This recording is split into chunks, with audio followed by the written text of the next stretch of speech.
This morning, we filed a civil rights lawsuit in federal court against the Village of Flossmoor and the village manager, Bridget Wachtel, on behalf of Chief Jones. The suit highlights a pattern of racially discriminatory behaviors by the village manager that created an environment in which no one could succeed. Last year, on March 27th, 2023, the Village of Flossmoor, a community of roughly 60% African Americans, swore in their first Black police chief, Jerel Jones. During his tenure of less than 1 year, Chief Jones built meaningful relationships within members of the community, with the police force, and surrounding communities.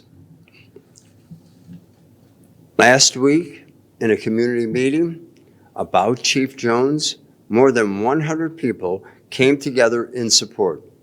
This group included residents, community leaders, and countless sworn police officers and leadership from the Southland. In less than 1 year, Chief Jones gained the respect of so many. He worked hard to institute new policies and incorporated new technology into the office. And yet, at every point, at every turn, he was met with resistance and discrimination by the village manager and other key members of the government. This kind of discrimination and racism is not welcome in Flossmoor, in our communities, and especially in and by government. So this morning, we filed a federal lawsuit against the village and the village manager. At this time, I would like to introduce Cass Casper, also of the Disparti Law Group, and he will walk you through the federal lawsuit that we filed today. Cass? Thank you very much, Bob. Members of the media, thank you for being here today. My name is Cass, first name C-A-S-S, last name Casper, C-A-S-P-E-R. I'm one of the attorneys with the Disparti Law Group who is helping Chief Jones rectify this situation. As Mr. Fioretti just stated, this morning we filed a federal civil rights anti-discrimination lawsuit here in the federal court in Chicago against the Village of Flossmoor and the village manager, Bridget Wachtel. We are currently waiting on a judge assignment. As soon as we have that, we'll keep you updated. We're waiting on the assignment of a first court date. As soon as we have that, we'll keep you updated. Our complaint includes 4 counts. We're citing a violation of the 14th Amendment of the Equal Protection Clause of the Constitution based on race discrimination that the village and village manager Wachtel engage in their campaign of discrimination and race-based termination of Chief Jones. Let me take you through a few highlights in the complaint. On or about October 5th of 2023, Chief Jones complained about disparate treatment that he was undergoing by the village manager Wachtel to the village mayor, Michelle Nelson. He raised a concern that there was a second set of performance standards being imposed on him as a Black department head in the village that was not being imposed on any of the other department heads in the village. He raised concerns that as a Black chief, he's been being held to a higher standard than the other department heads, an unreasonable set of standards that in fact set him up to fail and that no person could meet. The mayor assured him she would look into the matter, but she did not. Instead, what followed in the remaining weeks of October and into November, the village manager Wachtel issued a series of performance memoranda to Chief Jones, criticizing him for every facet, not just of his employment, but down to his personality, down to the way that he talks, down to the manner of his speech. I highlight some of the excerpts from these memos in the complaint. And let me quote to you what the village manager, Bridget Wachtel, says about Chief Jones at one of her performance memos. She says, quote, "You do not speak plainly or answer questions directly. You talk around questions or offer a piece of information that you want to share, information that is often not relevant to the discussion." The full excerpt is at paragraph 47 of the complaint. Folks, this is a white administration complaining about how the Black Chief Jones talks. There's no bona fide criticism that he said anything inappropriate here. This entire criticism from Village Manager Wachtel is about the manner in which the chief talks. Folks, this is race-based animus through and through. This is a black department head not meeting up to the expectation of a white administration because he's black. These are not legitimate performance concerns. They're race-based ones. In one of the other excerpts from the performance memo in the complaint, a Village Manager Wachtel criticizes Chief Jones because he talked too much. He spoke for 53 minutes at a community relations meeting about the doings and the achievements and the objectives of the Flossmoor Police Department. Bridget Wachtel criticizes him for talking for 53 minutes in one of these performance memos. She said he was told to keep it brief. Folks, what's wrong with Chief Jones talking for 53 minutes about the doings and objectives and achievements of the Flossmoor Police Department at a community relations meeting? Chief Jones was actually lauded by others at the meeting, including other administrators in the village for his comments there. Yet Bridget Wachtel, not only does she criticize how he talks, his speech patterns, she criticizes how long he talks. He talks too much. We go on from there. In one of the other criticisms from Bridget Wachtel's performance memorandum, she criticizes Chief Jones and Deputy Chief Jones, Keith Taylor, who's also black, because on one occasion they were walking around the village pointing out other places that Flossmoor should install surveillance cameras. She criticized him for that. What's wrong with that? Well, we submit because it's Black Chief Jones's ideas and not what the white administration thinks should be done. And that's why it makes it in a performance memo. She also criticizes Chief Jones because he took the initiative on his own to reach out to the local school superintendent to see if the police department could get access to school district camera footage. What's wrong with that, folks? The police department wants access to the school district camera footage to ensure the safety of our children in an age of school shootings. Village Manager Wachtel criticizes Chief Jones for doing that, literally for reaching out to the superintendent and asking for that camera access. And you know what else she says? She says, we were concerned about this matter being handled delicately. The assistant village manager, who's a white man, wanted you to take his lead on this, and you did not. You reached out on your own. So once again, we have a white hierarchy, and Chief Jones is expected to fit in precisely with what the white hierarchy expects. And whenever he doesn't, whenever he talks out of too much, whenever he doesn't talk how the white hierarchy wants him to talk, whenever he takes initiative on his own, as police chief, which is his job, it winds up in a performance memo. There's other excerpts that are outlined in the complaint from these performance memos. You can read them for yourselves. They range from, well, he was using a cell phone during the Flossmoor Fest to communicate with other leadership rather than the radio. This is standard police practice in modern times, folks, for ranking police officers to use their cell phones to communicate. It's not a basis for criticism. Yet, all these things wind up in the performance memorandum. Fundamentally, this complaint states that he was subjected to one set of performance standards because he's a black man. Not because he's police chief, but because he's a black man.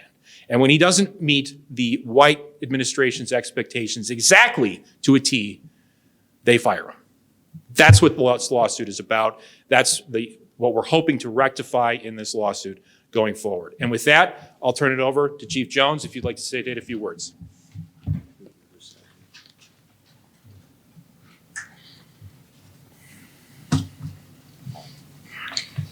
Thank you, Cass.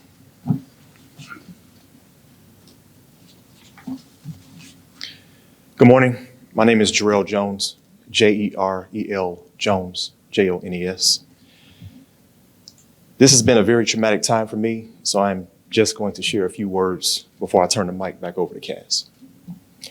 In March of 2023, I was sworn in as the first Black chief of the village of Flossmoor. I left the city of Macomb, where I studied, and got my first jobs in law enforcement, to include serving as the first African-American chief of police for the Macomb Police Department. When the opportunity came up to return to an area close to where I grew up to become a new police chief, in Flossmoor, I was thrilled, absolutely thrilled. For a year, I worked hard to build relationships with members of the community, local businesses, and the law enforcement community in both Flossmoor and the Southland. I worked tirelessly to create a safer environment for our community amidst some difficult times. I advocated for new policies and technologies that would transform the Flossmoor Police Department into one of the greatest agencies in the state of Illinois.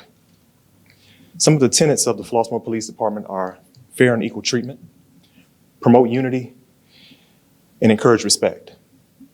These are all principles that I've strived to lead by every day, but unfortunately didn't seem to experience these as a member of the village leadership team. At this time, I am humbled to have the support of the National Organization of Black Law Enforcement Executives, NOBLE, and I would like to invite our representative from NOBLE to say a few words.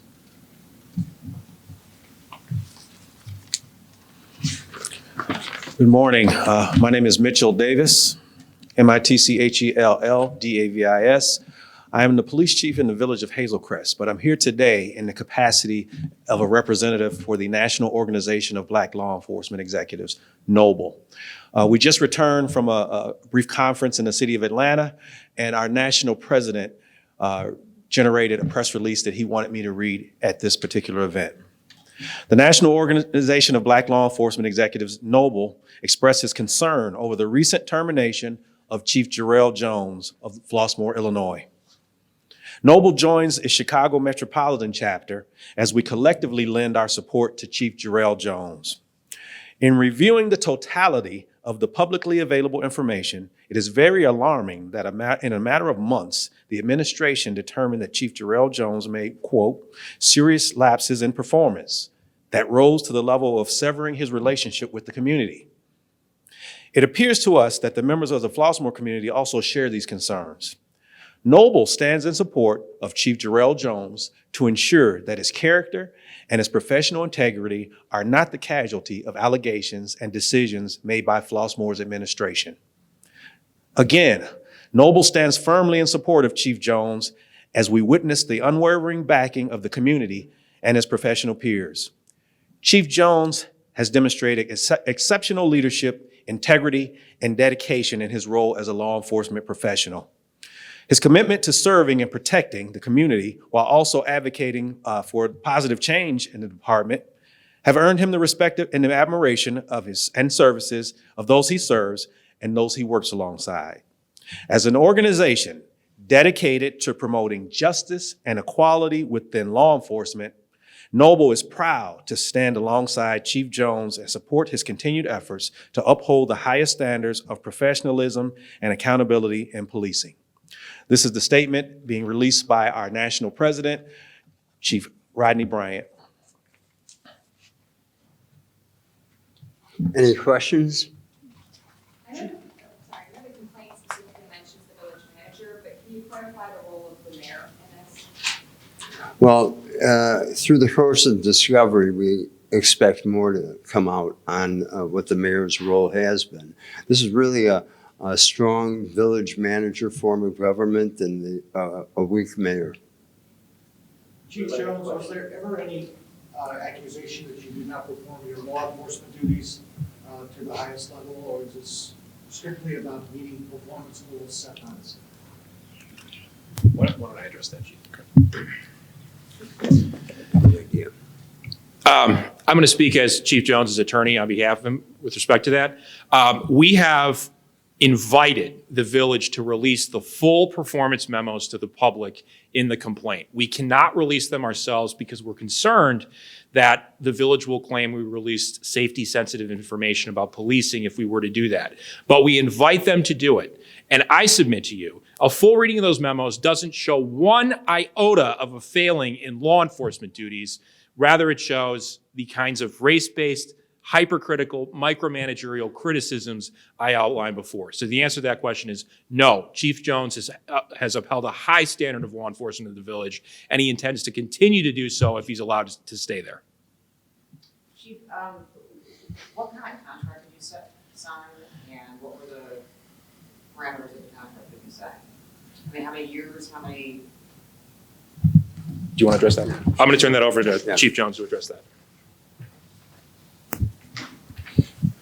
Thank you for your question. I was told at the time of hire that the village does not do contracts for department directors. I had a conditional offer that had certain things that we negotiated between myself and my family and the village administration, which have been outlined in that document. So they could terminate you anytime if they wanted to. Right? Okay. To confirm, I am a mayoral appointment. Chief, what do you want to say to the people of Flossmoor who, so you come into office, had high expectations, and then see this? Sure.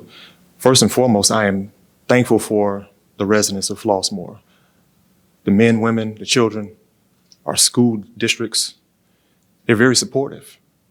And myself, my administrative team, we have worked tirelessly to build robust relationships with the residents and our school district partners, our business owners, and our stakeholders. And that will never change. That has always been a priority of mine since I've been sworn in as their police chief. And my heart is with the Flossmoor community. And I thank you for your confidence in me as your police chief. Would you go back if they took you back? I'm going to So- address that. This is what we're seeking. The Village of Flossmoor has the opportunity to avert this lawsuit, to avert this litigation, to rectify this wrong, and to fix the situation with the chief that the public demands. We're offering this, a full public apology from the mayor to Chief Jones. Bring him back as police chief. Remove him from the campaign of hypercritical, race-based criticism that he endured, and give him a fair chance to be police chief, free from that double standard. And if the village were to take that offer, it would avert this lawsuit. Chief, how long were you the police chief in Macomb? I was a police chief in Macomb for 2 years. Okay. And then were you a chief prior to that, or just part of the police force, or how long have you been in law? What's your background? Yes, I'm a 17-year law enforcement veteran. I have experience in university policing, county policing, and also municipal policing. I was a lieutenant in charge of operations and investigations prior to being sworn in as the chief of police for the city of Macomb. Were there ever any problems there, any type of similar accusations there? Ma'am, I had the absolute and full support of the men and women of the Macomb Police Department. The mayor, the city administrator, the community was an absolute support system for me and my leadership and my family. I lived in Macomb for 20 years. I received education there, a bachelor's and a master's from Western Illinois University. I served as an adjunct professor in addition to being a law enforcement executive. Macomb made it very clear that they wanted me to stay and that they did not want me to leave. And there were a lot of questions as to why I was leaving. I left to come to Flossmoor for a better opportunity to be closer to home and to continue to serve in a profession, a noble profession to which I dearly love. All right, any other questions? One last one. Go ahead. Flossmoor indicated or implied in a statement that you helped engineer an outpouring of public support at the board meeting on March 4th. I was wondering if you could walk us through how that turnout came about. People had heard about it. No, he did not. He was as far away as possible from there. People heard about it. They showed up, including, as some people have heard from the current state's attorney was interviewed regarding this. She showed up at the meeting. So the people came from all across, all walks of life to support him. And they will continue to support him. I think he wants to elaborate on that. Okay. In addition to people showing up last Monday, from a law enforcement standpoint, our Chicago Metropolitan Noble chapter came out in support.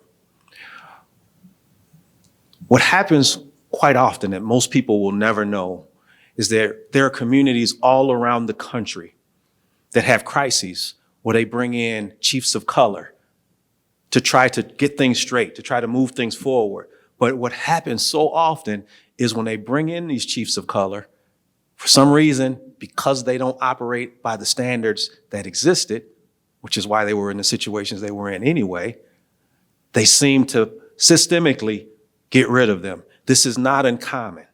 And because it's not uncommon, we as an organization, we have to stand up for one another. If we don't stand up for one another, who's going to stand up for us? I personally, after their officer-involved shooting, the mayor and the manager contacted me, and I came and I brought Noble members, and we did a town hall in Flossmoor to try to help them heal. Because we care about, I'm not from Flossmoor, but they're a surrounding community, and we did that to help the community. And when this situation presented itself, our members of our chapter decided that just like we were there when he got sworn in full force, that when he's being faced with these challenges that so many of us are faced with, that we would show up and support him as well. All right. Thank you, everybody.